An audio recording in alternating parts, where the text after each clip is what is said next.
Let me ask you something, and I need you to sit with this for a second.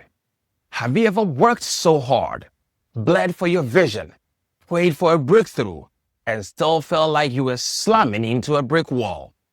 Have you ever tried to believe things will get better, but no matter what you did, the exact same pain kept showing up?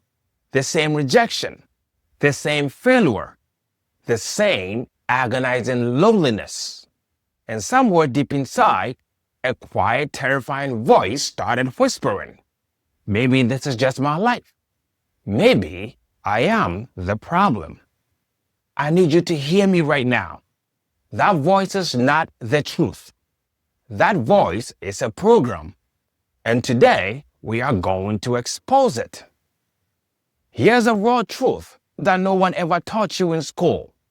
Your brain, right now, in this very second, is processing 11 million bits of information, sounds, colors, the weight of your clothes on your skin, the hum of the world around you.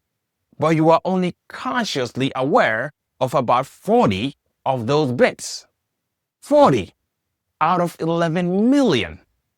So, who is deciding what you see and what you miss? Your brain is, but it is not chosen randomly. Therefore, it is chosen based on the exact same story you told it to look for.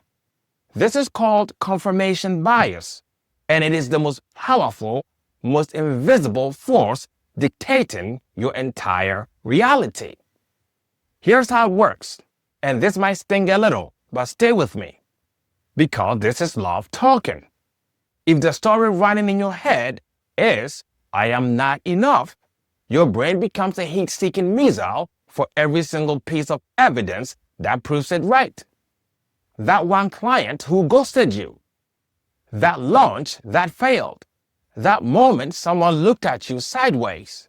Your brain collects it all, files it, and hands it back to you as undeniable proof. Therefore, over time, you do not just believe the story, you become the story. And here's the tragedy of it all. You never chose that story. Most of us inherited it from a parent who said the wrong thing, a teacher who dismissed your brilliance, a heartbreak that cut so deep it left a scar on your soul.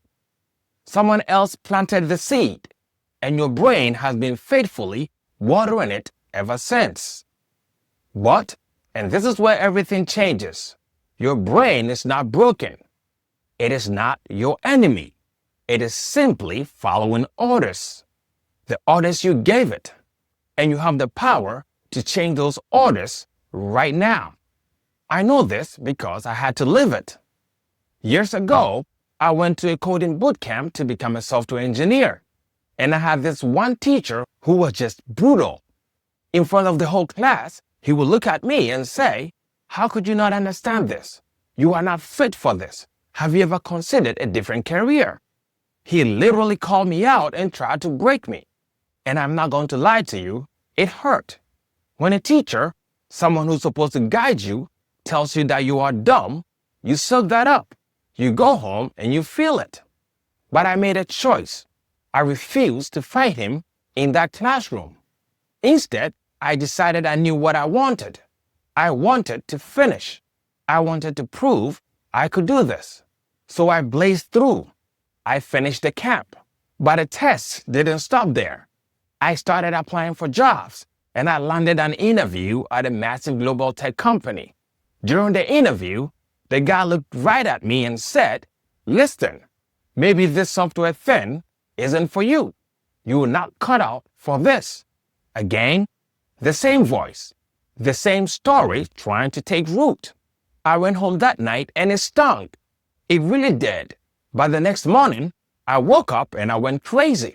I applied to job after job.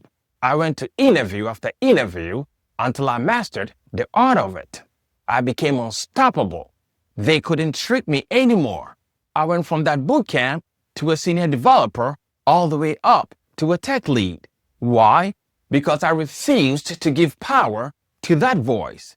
Even when I got the senior job, the imposter syndrome was loud.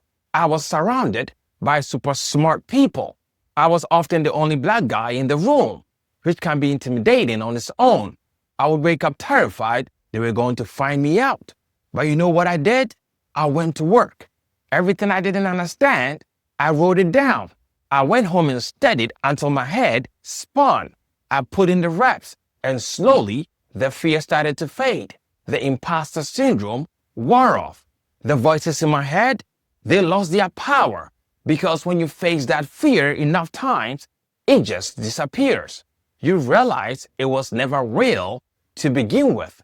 The world did not change, but what I chose to believe about myself did. There's a structure in your brainstem called the Reticular Activating System, the RAS. Scientists call it the brain's gatekeeper. It is the literal filter between the 11 million bits and the 40 you actually experience. And here's the miracle. You can reprogram it. When you shift the question from, why does this always happen to me, to, what if this could actually work out, your RAS gets new orders. It stops hunting for proof of pain and starts scanning for evidence of possibility. That compliment someone gave you that you brushed off, suddenly it feels real. That person whose support you kept doubting, now their loyalty is obvious. That problem you thought was a dead end, now you see the exact next step. The world did not change. Your filter did. Carl Jung said it plainly. Until you make the unconscious conscious, it will direct your life and you will call it fate. The Buddha said it over 2,000 years ago. What you think, you become. Marcus Aurelius, the Stoic emperor who ruled an empire from the inside out, wrote, your mind will take the shape of what you frequently hold it in thought. And Jesus said it too. Believe it is already done, and it will be. Science, psychology, ancient wisdom, every tradition, every era, every great mind that ever walked this earth is pointing at the same exact truth. You are not a passenger in your life. You are the creator of it. You are a spiritual being, a spark of the divine, having a physical experience. And your most powerful tool of creation is not your bank account, not your network, not your circumstances. It is your focus.